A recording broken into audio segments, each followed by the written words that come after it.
pour parler de l'actualité et du moment. Nous accueillons notre invitée du jour, Sandrine Rousseau. Bonjour. Bonjour. On vous connaît depuis plusieurs années dans la région comme l'une des élues d'Europe Écologie Les Verts. On vous connaît aussi récemment, depuis plusieurs mois, comme l'une des porte-paroles du mouvement contre les agressions et violences faites aux femmes. Alors, on va en parler dans un instant. D'abord, pour résumer un peu les faits, il y a eu une semaine, vendredi dernier, la justice a donc décidé de vous relaxer, vous, certaines femmes et des journalistes, qui étaient poursuivis par Denis Baupin, un ex-collaborateur chez Europe Écologie Les Verts, pour diffamation. Vous avez donc été relaxé et dans le même temps, la justice a condamné Denis Baupin pour procédure abusive.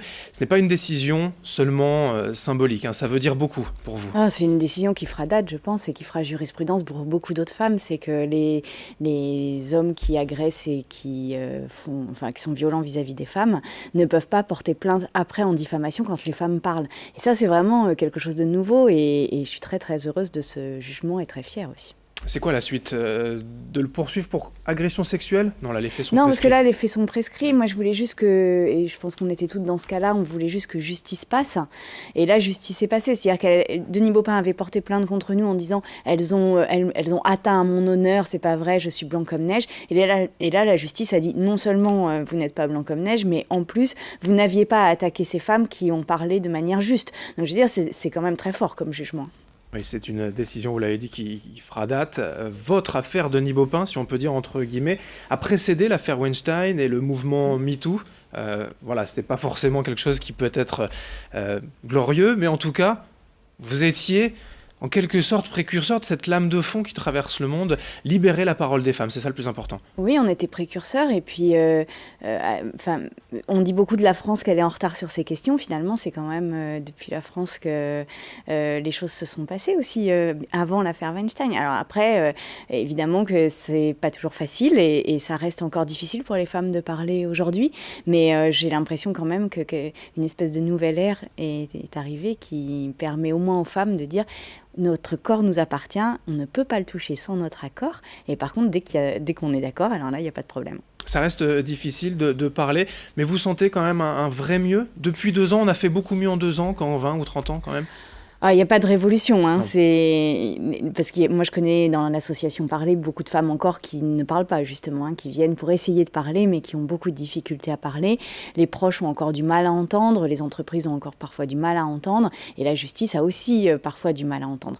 Donc là c'est pour ça que ce jugement fait date parce que c'est aussi le premier jugement de l'après Weinstein et de l'après MeToo de personnes un peu célèbres et donc voilà, j'espère qu'on va ouvrir une voie pour beaucoup d'autres femmes, parce que les femmes ont très peur de cette plainte en diffamation. Et ce qui reste compliqué, c'est la récurrence des violences dans des familles, dans des couples en fait, les conjoints ou les maris violents qui frappent régulièrement et les femmes qui sont sous l'emprise de leur conjoint, ça c'est le plus compliqué.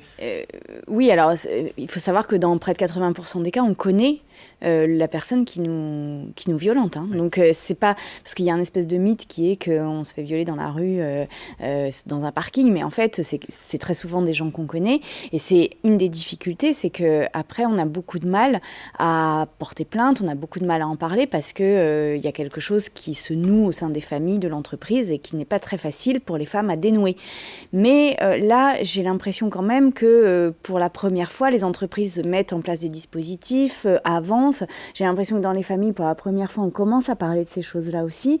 Après, on ne peut pas renverser des centaines d'années d'histoire d'un seul coup, mais le couvercle est quand même en train de s'ouvrir. Avec votre association depuis maintenant plusieurs mois, l'association Parler, vous tentez de libérer la parole des femmes avec des rendez-vous thématiques régulièrement organisés. Le prochain, c'est le mardi 21 mai à Lille. Il y en a maintenant partout en France.